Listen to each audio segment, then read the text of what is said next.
What's up, everybody? Welcome back to another episode of Football Talk with Hawk. I am Hawk, and we are inching closer to once again having 32 coaches in the NFL. 32 head coaches in the NFL. Two more positions on Thursday got filled. Um, so to start off, I've got a lot of different things we're going to be doing once the season is officially over and we have everybody signed and where they're going to be. The Seahawks are playing their cards very close to their chest right now. Very close. Very close.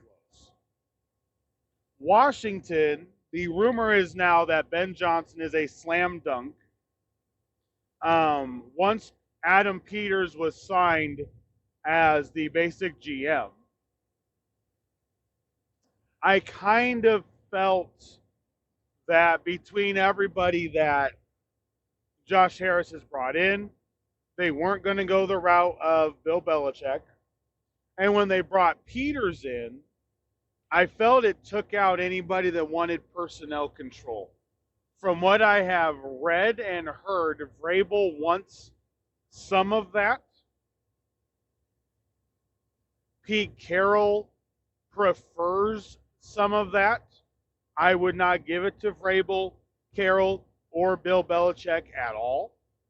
And evidently, that is why Bill Belichick is not the coach of the Atlanta Falcons. He had an opportunity, and he couldn't shut up. An old man that couldn't shut up. Sorry, there's reality. Yeah, he's won a lot. He's had some great support. But the minute he was on his own, he was nothing. The minute he was on his own again, he was nothing and can't recover. He does not have an eye for NFL talent. He does not see it. He is not a good builder of a team. At this point in his career, early on, he saw defense and he saw defense well. He doesn't see defensive players well anymore. Really, for the last 8 years, 10 years. So, with that, we have a legend of a coach that will not have a head coaching job in 2024. We have another legend in Pete Carroll who I don't know what the plan is for him. I really thought Carroll in Atlanta kind of made sense. I don't know if Carroll wants to come off the West Coast or not. I have no clue. We've got, my view is still to this day. So this is going to be kind of another coaching one, but I want to go over what the plans are for the offseason. I want to give you a little teaser of what I've got, the topics and the different podcasts that we're going to do during the offseason because very shortly I'm going to have new graphics created. And those graphics are going to be in the name of the podcast. The channel will be Sports Talk with Hawk. That will be the title of the podcast. Because obviously in the off season, you're going to need to fill it up with a couple different things. And really, I could have already, but we've got enough football right now to fill a, 35 to 50-minute podcast 5 days a week. Plenty of football still. But we are going to delve into basketball, some baseball. For the hockey fans out there, I am trying to get into hockey. I'm never going to get fully into it I live in Indiana. There is no team around Indiana. There may not be a baseball team either, but reality is we got Cincinnati 2 hours away, Chicago 3 hours away. We got Detroit that's truthfully only 3.5, 4 hours away. St. Louis is 4 hours away. We're just sitting right in the middle. So in Indiana, there are a lot of Cub fans, and then Southeast, there's a lot of Red fans. Okay. So hockey just isn't something that I'm really immersed in. It's, we got the Blackhawks in Chicago and the Blues in St. Louis. That's really what I know, and that's about it. And then we got Columbus, the Blue Jackets, whatever. But I am trying to watch it. And I will admit this, for the hockey fans out there, I will admit this. There is a technicality to hockey that I do absolutely appreciate. I do. I do appreciate the technicality. It's not basketball. It is not basketball, nor is it soccer. Like, I do love watching Olympic soccer. Okay? Olympic soccer to me is very fun to watch. I love watching country versus country, the World Cup. I don't like watching MLS, Premier League, any of that. But World Cup, the Olympics, I do love watching that soccer. Hockey is a lot more technical than even soccer is. What they do on those ice skates and what they can do on thin blades like that is astounding and impressive. So I do not want to take that away from them. But in the general scheme of things, I may mention hockey once, at most probably twice a week, maybe. So that is what's going to be coming. Once the graphics are done, I'll change the graphics that are on the screen for you, change the graphics of the channel as we kind of rebrand what I'm going to do, because I decided I don't want to stop. I'm having a lot of fun doing this, and it is something that I enjoy. It's something that I've always loved doing. And as a kid, I was immersed in all sports except hockey. I played everything. I played fantasy baseball, fantasy basketball, fantasy football, fantasy auto racing at the time, back in the heyday of NASCAR. So we are going to do sports talk, and the topics will be different throughout the week. But what I want to kind of tease you with is what we're going to do in the off season with a couple of these things. So for those of you who may not know, which there may be some of you, for those of you who do not know, Jimmy Johnson, as head football coach of the Dallas Cowboys, created a draft pick value chart to put a value on each pick in the NFL draft. That value is then what he would use to negotiate all the trades that he did. All of them. Trade monsters. And built a winning Dallas Cowboy team. Now, with that, every team now has this trade pick value chart.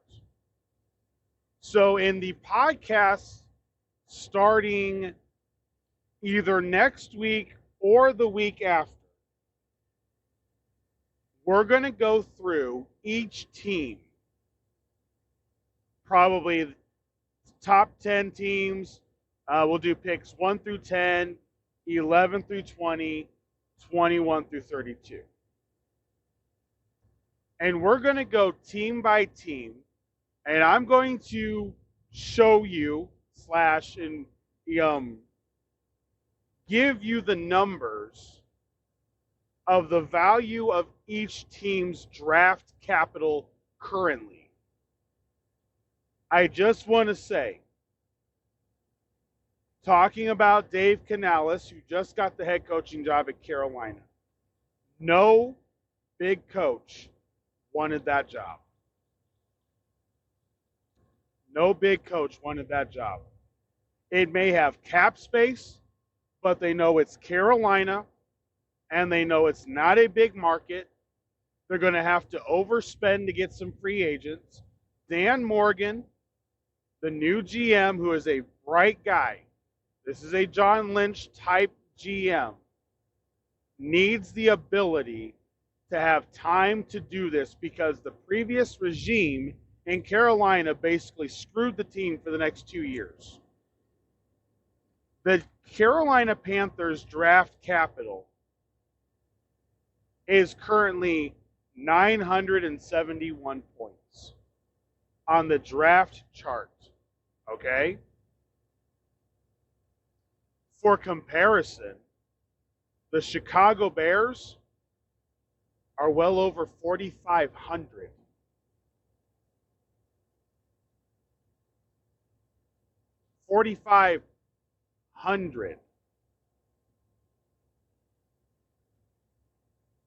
Carolina really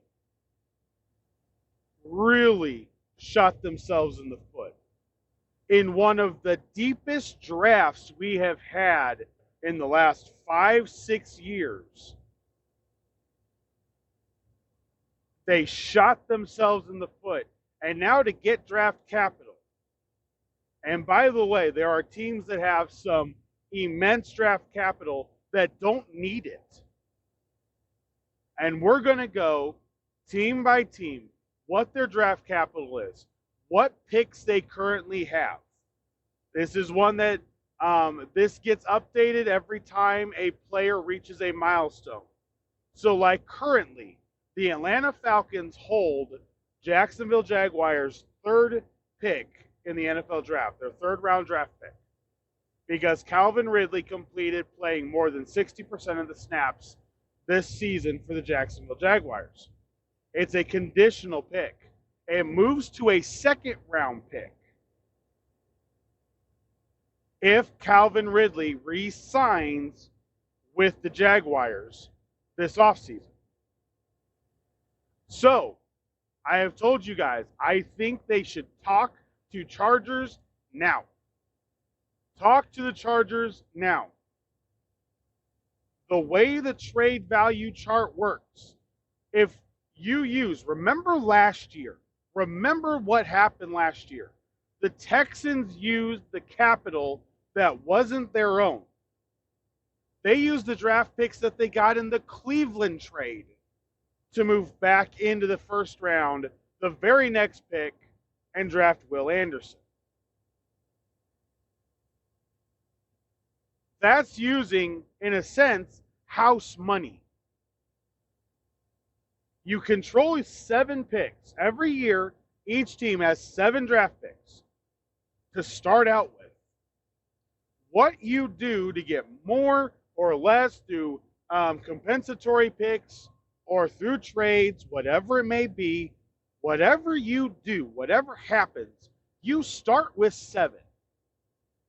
So if you end up with 5, you better be at the top end of the echelon because you don't have the support coming in from the outside. So we're going to go through each team's draft capital ability or the draft capital value that they have heading into this draft as of next week. Before we have, I think there's some like compensatory picks may still roll in a little bit. So it's not going to waver by much as far as that. Most of those are already on there. There may be a couple more that get sprinkled in by the NFL. But then you also have the conditional picks that most of them are finalized, except for those that are like Calvin Ridley's, where the conditional is he still resigns with the team. Like Aaron Rodgers did not play enough snaps. So the Jets own their first round draft pick, but the Packers own their second because it was a conditional first for Aaron Rodgers. And look for that to be more common now when trading for players. Like, because of injuries, everything's going to be conditional. Everything. I'm not giving up a number one pick unless he plays, 15 of the 17 games. 14 of the 17 games. If I'm paying for him, if I'm going to trade for him, I need him to play. Injuries may be part of the game, but now it's a protection.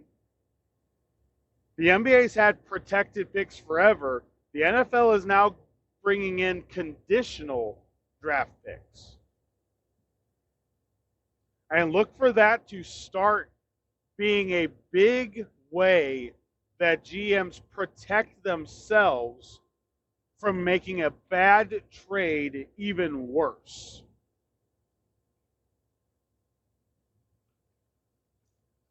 So, that's what's coming down. Obviously, we're going to keep, stay updated on the coordinator changes, the staff changes, who is where, what the staff is.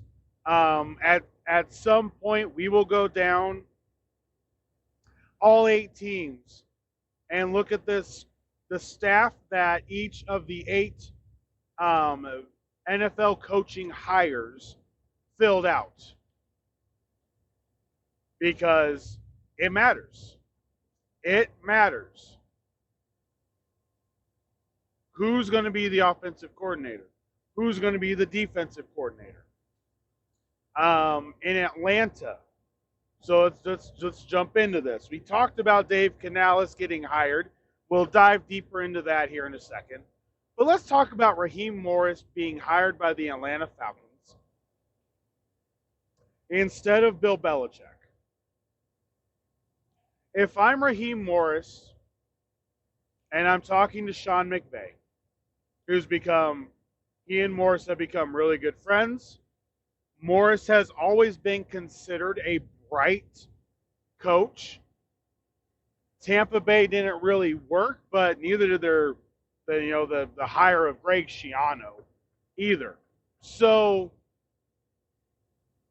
Tampa Bay really has only truly worked for John Gruden and Bruce Arians when you really come down to it. Tony Dungy made them good. It kind of worked.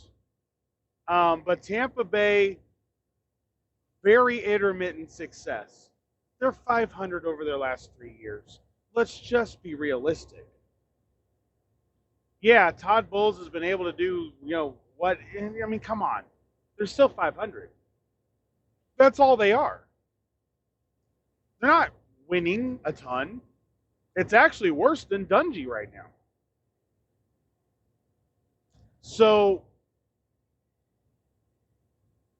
if I'm Raheem Morris talking to Sean McVay, this is potentially what the conversation went like.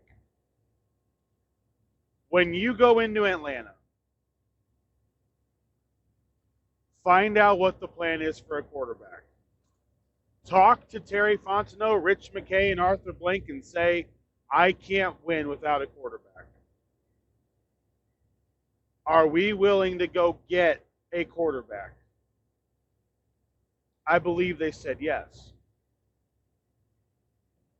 You don't take that job, if you're Raheem Morris, you don't leave a team that is going to be a Super Bowl contender next year. You don't leave a Super Bowl contending team if you're going to a place where you are already behind the 8 ball. Sean McVay probably helped him, looked at him and goes, you've got Drake London at wide receiver. You have Kyle Pitts at tight end. You have Bijan Robinson, your running back. He goes, you've got what I've got on offense already.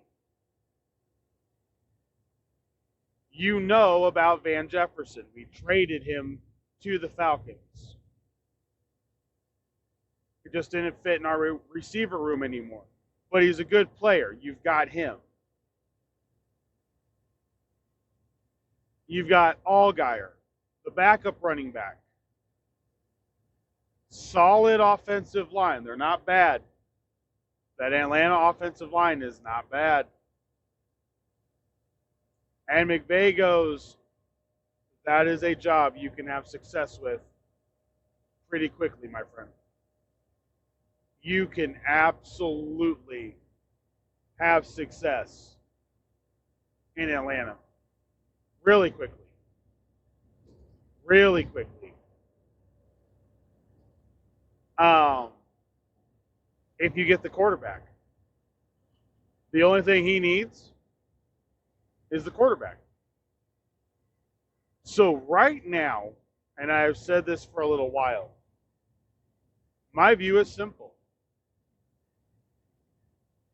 They make the trade with the Chargers. They make the trade with the Chargers for the number 5 pick. Now, how do they do that, you may ask? Because if you're an Atlanta fan, you're going, but I don't want to be the Panthers and ruin my future for a potential quarterback. You're right.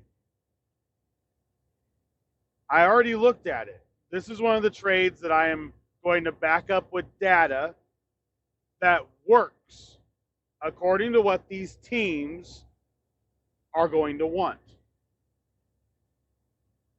The Chargers may get multiple suitors for the 5th pick. The Cardinals also may get multiple suitors for the 4th pick. Okay? Now, with that being said, according to the draft value chart, Atlanta at number 8 is worth 1,400 points. That is what the 8th pick in the NFL draft is worth.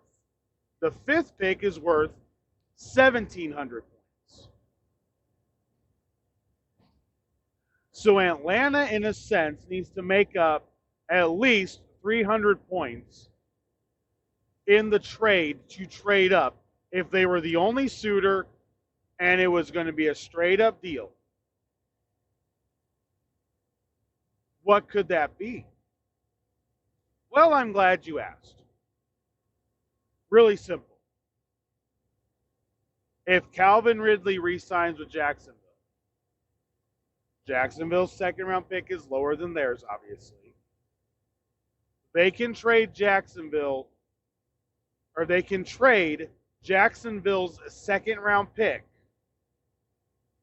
and their 1st round pick at number 9 to the Chargers for the 5th pick.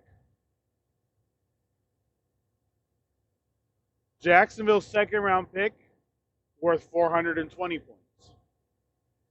420 plus 1,400 is 1,820. The Chargers pick is worth 1,700. According to the calculation chart, the Chargers are getting the better deal.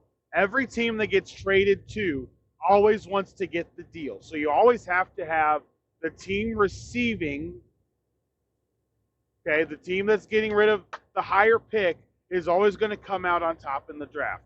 Except for last year when the Bears were outrageously stupid and gave up a chance to get Jalen Carter, but nonetheless.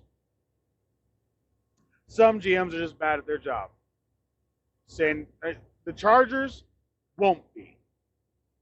Atlanta, Rich McKay, Terry Fontenot definitely aren't.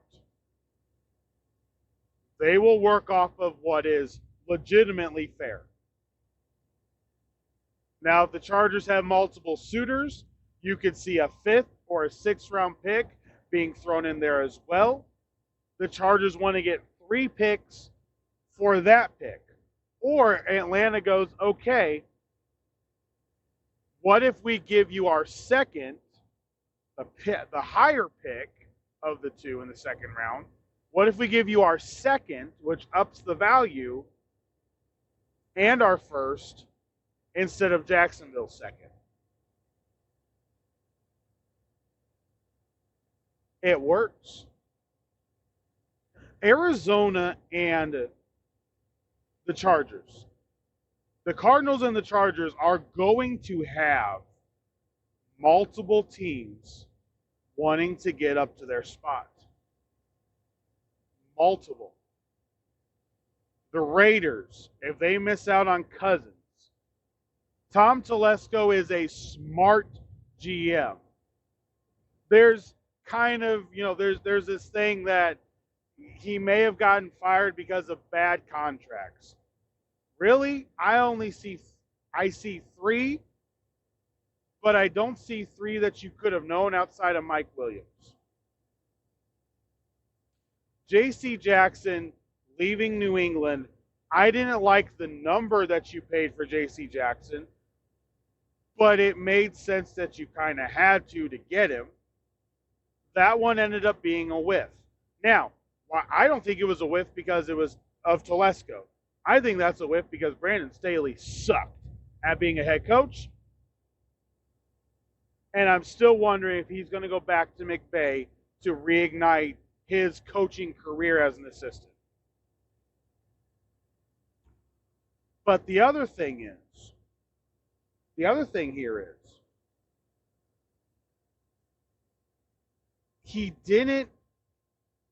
he set up this team. They hit on a left tackle. He hit on the quarterback. He hit on some good defensive pieces. He made the trade for Khalil Mack.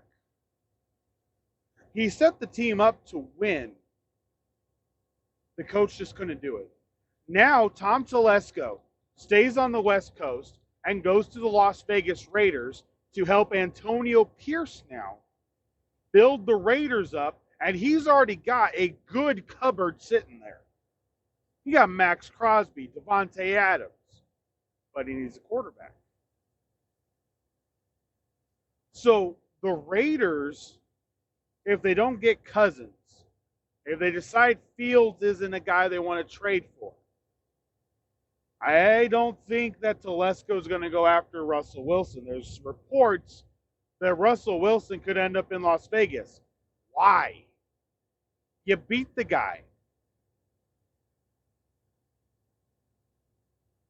You know what you're getting with Russell, and it's got to be for a really cheap amount.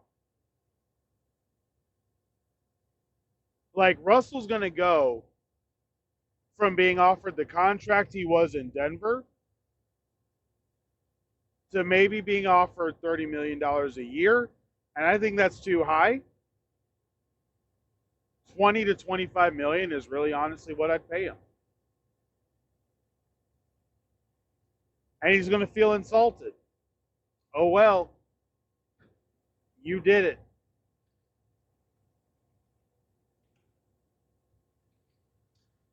The Raiders locker room right now is absolutely 1,000% united. From the GM, the owner, the head coach, and the team. I can't wait to see how Antonio Pierce fills out his staff. I'm excited to see what he does because he is a guy that knows that experience matters and wants to give other guys opportunity as well. I'm sure Raheem Morris has already talked to Sean McVay. Hey, offensively, who do you think could come in and run the offense for me? Who do you think would be a good offensive coordinator for a young offensive team like this? The dynamics. There's this weird thing. Bill Belichick is the only rude person out there. Bill Belichick may talk to his guys, but Sean McVay becomes close with his assistants. Kyle Shanahan becomes close with his assistants. Matt LaFleur, close to his assistants. Tony Dungy was close to his assistants. Andy Reid is close to his assistants. When you've got a coach like that, that's close, that's not shoving off or pushing off, it's invaluable. Raheem Morris can legitimately call Sean and go, hey, I've got these 3 candidates. Tell me what you think about each one. Sean McVay is probably going to hire a defensive coordinator pretty quickly here. Pretty quickly. And he's going to try to beat Raheem in doing so. I don't know if Raheem is going to call the plays or not, but I would still hire the defensive coordinator to be there. And he can call McVay and go, I've got these 3 guys. These are my final 3. What do you think? And McVay will tell him. Invaluable. DeMeco Ryans called Shanahan. Guarantee you. You know how? You know how I know? Bobby Slowick became his offensive coordinator. Bobby Slowick was with Shanahan in Washington. He gave him another guy that he knew was bright. He knew another guy that was able to create offensive plays. And he tells DeMeco, he goes, dude, Slowick is your guy. He can work with a rookie quarterback. You guys are going quarterback. These coaches talk to each other. Don't think that they don't. There are multiple coaches that are friends with other coaches. Okay? You're an NFL coach. Not everybody likes everybody, no. But goodness gracious, these assistants, there is so much respect between these guys out here. Tony Dungy talked to Lovie Smith all the time. Tony Dungy talked to all of the guys that ended up coming out of his coaching tree. It matters. So I love Raheem Morris here. I really think they can make the trade for 5th work easily with using the house money they have from the trade for that they got out of Calvin Ridley. They can really make this work, and I think it works well for them. All right, the Panthers. The team that has 971 draft capital points this year. Below 1,000. That's hard to do. That is hard to do. It's bad. It's just bad. So first of all, Dan Morgan, Dave Canales were both in Seattle together. And so there is already a relationship there, which is huge. Absolutely huge. Already a relationship there. So that works. That'll work.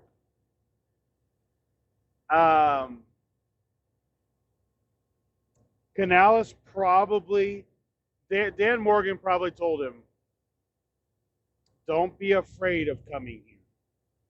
Big coaches were. Big coaches did not want anything to do with David Tepper. David Tepper found out really quickly he can't be the owner that he is if you actually want to get big guys. Doesn't work. Doesn't work. Can't do it. Can't do it.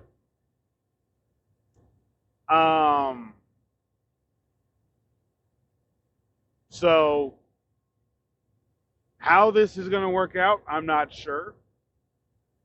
I know Dave Canales and Dan Morgan together, and yes, I am pairing them up because it's an absolute pair. Together have a long road ahead of them. They've got a very long road ahead of them. And they have to do everything that they're doing, or everything that they're capable of doing, to even make Carolina competitive. Just competitive. Not that they're going to win a bunch of games. Like, I could see them winning 4 games next year. I really can. 4 games next year. What are they going to be able to do? Their biggest draft capital to be able to trade is going to be Brian Burns. You really can't trade Derek Brown. That cap hit's going to be big. And honestly, I would absolutely keep him around as a leader on the defense. You've got J.C. Horn, who is young. You don't have to move off of him, so you're safe. But you can trade Brian Burns, but the trade with Burns is going to end up being a conditional again, based off of him signing a long-term deal. Now, if he signs a long-term deal, you can probably get a conditional first for the guy. Probably more like a second, but you get a conditional second, and you get a 4th round straight up pick.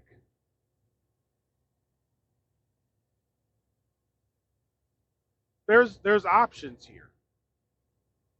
There's options. But it's looking at the future of the Carolina Panthers, I don't see what's there. And for Dave Canales to take this job, first of all, yes, a coordinator that wants to be able to get there is going to accept this job, no matter how bad it is. If he can be competitive but doesn't win, he's going to be looked at as, okay, if you actually give him something to work with, maybe this guy can do something. He'll get a second shot. If he completely bombs, probably not. But, we'll see what happens.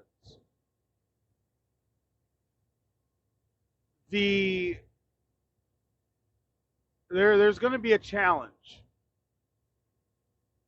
And I'm excited to see what Dan Morgan does, because he can trade it, I believe.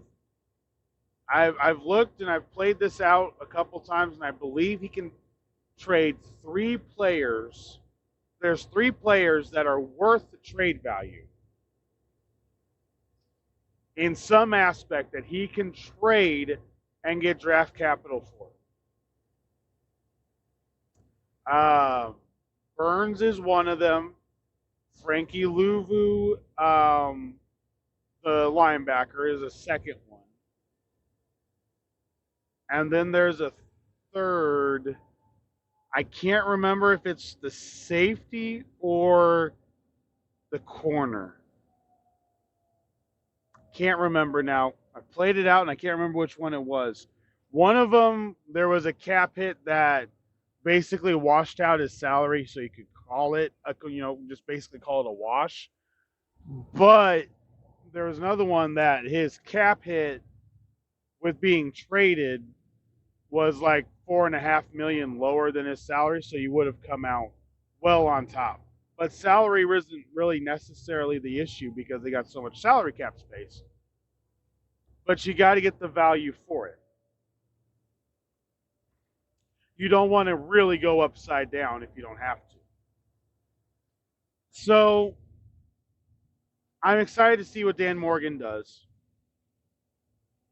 I hope David Tepper has wisened up after multiple coaches didn't want his job.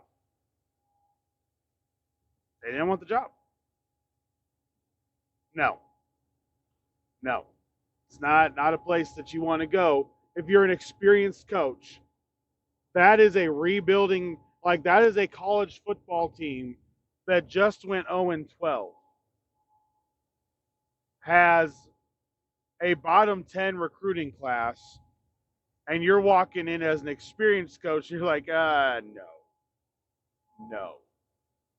I'll take on somewhat of a project, but you don't have any cement even being mixed to make a foundation right now. You don't have anything going. So we'll see what happens. We will see what happens with the Panthers. So Raheem Morris, I do love the hire. Yes, I was built up in the hype because I thought with McDaniels as an offensive coordinator and Bill Belichick as a head coach without player personnel control would make the Falcons next 3 years winning the division, home playoff game, experienced coach. They're not going to come out like Mike McCarthy's Cowboys in the playoffs. That's legitimately what I thought. I thought it made sense, but not with player control. He doesn't get it, and he didn't give it up. And lost out on a really young team that can win now. And Raheem Morris benefited. So congratulations to Raheem Morris on what I believe is honestly, I believe it's the second best job there is that was available.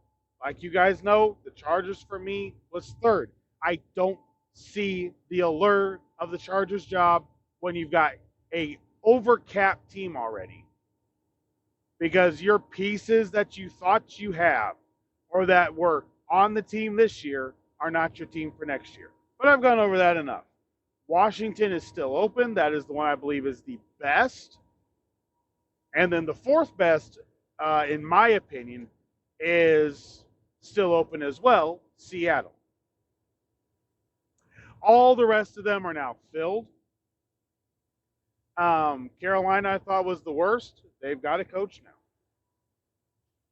Atlanta, I thought, was the second best. They now have their coach. I can't wait to see how they fulfill and fill out their staffs, and we will definitely be going over that sometime in the next 2 weeks because they will want to get their staff filled.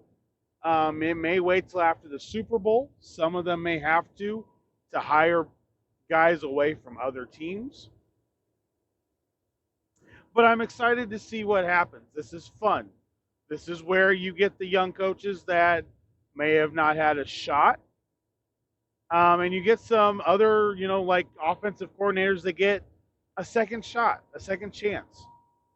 Byron Leftwich for the Buccaneers. Yeah, he had Tom Brady.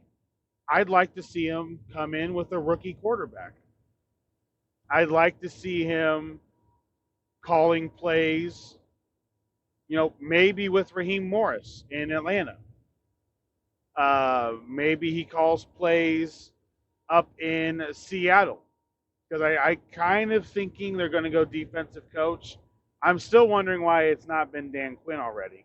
Not going to lie. It kind of feels like a Dan Quinn type position because they want to keep the positive attitude. Well, there's Dan Quinn. There's Dan Quinn. But so it's kind of surprising that one already hasn't happened. Who knows? It may still happen. I don't know what the Seahawks are going to do. They're kind of confusing. I don't know what the plan is. But let's close with this. Let's wrap it up with this. There are two different rumors. There's a rumor, and there is a something that I have been on since week 13. The rumor, number one, Andy Reid may retire. Now, when you're talking about retirement with coaches, Bill Belichick hasn't. Pete Carroll hasn't. Both of them got fired. Andy Reid is said to be considering retirement. It makes sense for Andy Reid. And this is why it makes sense. He's never been a big guy for everything else. He's in State Farm commercials now. Looks like a guy who's trying to have fun. But is it fun for him? We're talking about a guy that has a career winning percentage, including the postseason, of 638. A 638 winning percentage, including the playoffs. We're talking about a guy that's taken the Eagles, took the Eagles to back NFC championship games, took them to a Super Bowl, took them to the NFC championship game 5 times. In Kansas City, the guy's been to 3 Super Bowls with Kansas City. Won one of them, lost 2. Like, what more does he want out of it? He won his Super Bowl late in his coaching career. If they lose to Baltimore, badly, does he have it in him? Does he himself have it in him to want to go through another offseason? Remember all the Chris Jones drama. Remember, the drama that really hurt him in Philadelphia was freaking T.O. Terrell Owens hurt the Eagles, hurt Andy Reid. The Eagles teams were never the same after bringing in Terrell Owens. Chris Jones is drama. Patrick Mahomes has the commercials, but there's kind of a drama aspect to him now. Kind of is. Does Andy Reid want to deal with it? Got a beautiful wife and kids. Okay. Andy Reid, family guy. He's only 65, but honestly, you put them side by side, which one do you think's got more energy right now? Pete Carroll at 70 years old or Andy Reid at 65? That answer, you kind of go, well, Pete Carroll said, wow, hold it. Pete Carroll 70. Yeah, Pete Carroll 70. Still running up and down the sideline. Really, really big energy. He's a young 70-year-old. Bill Belichick, old 70. Andy Reid, old 65. And he may be looking at Bill Belichick going, do I want to be that? You can go out on top. You made the AFC Championship game again. You made 3 Super Bowls. Do I want to be that? That's a legitimate question. All right. So that's going to be something that people watch. And if he's going to make a move, I will say this. In respect of the organization, he does have to make it quickly. Because staffs are going to be filling out very quickly. Now, Pete Carroll and Mike Vrabel are sitting there available. And Kansas City is going to want to continue winning because they have a winning team, a winning culture now. They're not going to want to take a step back. So my guess is one of those 2 guys would really be in line for that job. Maybe Eric Bieniemy again. Coming back to Kansas City, if Andy Reid told ownership, listen, you need to interview him, bring him in. So I'm not really overly sure where they would go. if I'm Kansas City and I want to keep winning, Pete doesn't get player control. Vrabel doesn't get player control. We're going to keep doing things the way we do, but you're taking over a team that has Patrick Mahomes as its quarterback, Isaiah Pacheco as its running back, Rashee Rice as a receiver. So I don't think either of those two coaches would say no. All right, the final thing that I want to touch on is Arizona for the same reason. Arizona has a lot of draft capital. And by a lot, I mean not that much less than the Chicago Bears. They have got a lot of picks in the 4th round. 2 picks in the 4th, 2 firsts, 1 second. It's either 3 thirds or 4 third-round picks, 2 4th-round picks, 5th-round pick, 2 6th, or no, 1 6th, 2 7th. They got drafting capital. Draft picks aplenty in Arizona. Arizona ownership. Are you 100% sure that Gannon is the guy you want at the helm of this football team?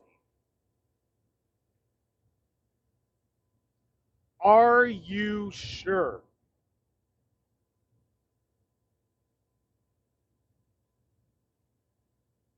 What if, big what if you fire Gannon, bring in Pete Carroll,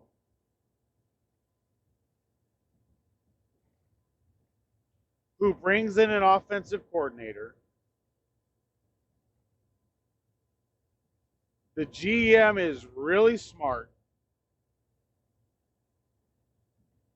and they go after draft picks. And they absolutely build this team in the draft.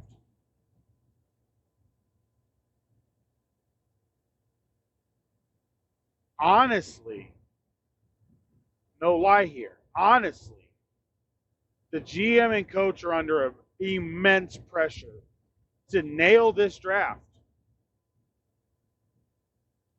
The Rams nailed each one of their picks. Stetson Bennett gets voided out. Why?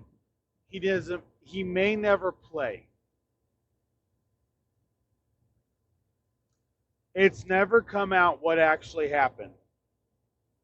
It's never come out what's actually taken place, what the personal stuff going on is. But here's my reality to you. Here's my reality I'm going to throw out to you. That one's voided. They hit on a second. They hit on both thirds. They hit on both fifths. Like, come on. Puka Nacua. Kyron Williams. Good Lordy. The GM and the coach in Arizona, their jobs are on the line. You bomb this much draft capital, this many picks. You bomb this and don't set the team up to be able to win, you're out. They need to make these picks. They need to make them count. It's very important. Very important. And hopefully they're able to do it. All right, guys. A little bit more of a just kind of legitimately football talk type podcast. Different type of episode. Lots of different things that I wanted to cover. It's been a slower week, obviously. I know I haven't gotten the videos out every night as I have wanted to. The week's just been a really weird week. Tomorrow night, so you guys are listening to this on Friday night. As long as I got the other one released Friday morning, which should have been able to. I got the coaches podcast released in the morning. This one should be releasing at 10 o'clock at night, Friday night. Saturday, tomorrow's episode, I will do my picks for who's going to be in the Super Bowl, and based off of that, who I believe will win the Super Bowl. We're going to do all, actually, as well. We're going to pick the spread. I'm going to tell you what I think some of the aspects of the game are. Now, hopefully, the status of Deebo Samuel is a little bit clearer, because I will be honest, his status really affects that Lions and 49er game. It really does. So hopefully his status will be a little clearer, and we'll be able to make strong predictions based off of as much information as we have. But that will be tomorrow's episode. It'll probably be a little bit shorter. And then next week, we will start diving into some of the specific topics. So if you're on Spotify, thank you so much. Make sure to bookmark the podcast. If you're on YouTube, make sure to subscribe, hit the like button on this on the podcast, and then hit the notification bell for when any new podcasts come out. My plan was originally to drop 2-3 a week during the off season, but I'm having a lot of fun. The goal is going to be no less than 4. The Saturday podcast is what will be, because on Saturdays it's been the pick podcasts and stuff like that throughout the year. So I may not have a Saturday podcast. It may just be Tuesday, Wednesday, Thursday, and Friday. That is my goal. And then on Saturday, we may have a bonus one if I feel like there's something that's gone on, whether it's NBA, MLB, NFL, no matter what it is. If there's something that happened that want to address Friday night heading into Saturday that took place, may have a podcast on Saturday. But the goal is to be 4 days a week: Tuesday, Wednesday, Thursday, and Friday. That is my goal, and that is what we're going to be shooting for really during the off season. And then once the NFL kicks back up, we'll be right back up to 5, because I'll do my picks podcast for the weekend, and we're going to go from there. So I've got a lot of things that I've written out, different titles and stuff I want to do, and I am excited about it. Guys, thank you so much for being here. Thank you for listening to the podcast, and I'm excited about the future of the channel, and got a couple different things that I want to be able to do. So hopefully you'll be here and enjoy the ride with me. Until tomorrow's episode, this is Football Talk with Hawk. I'm Hawk, and I'm out.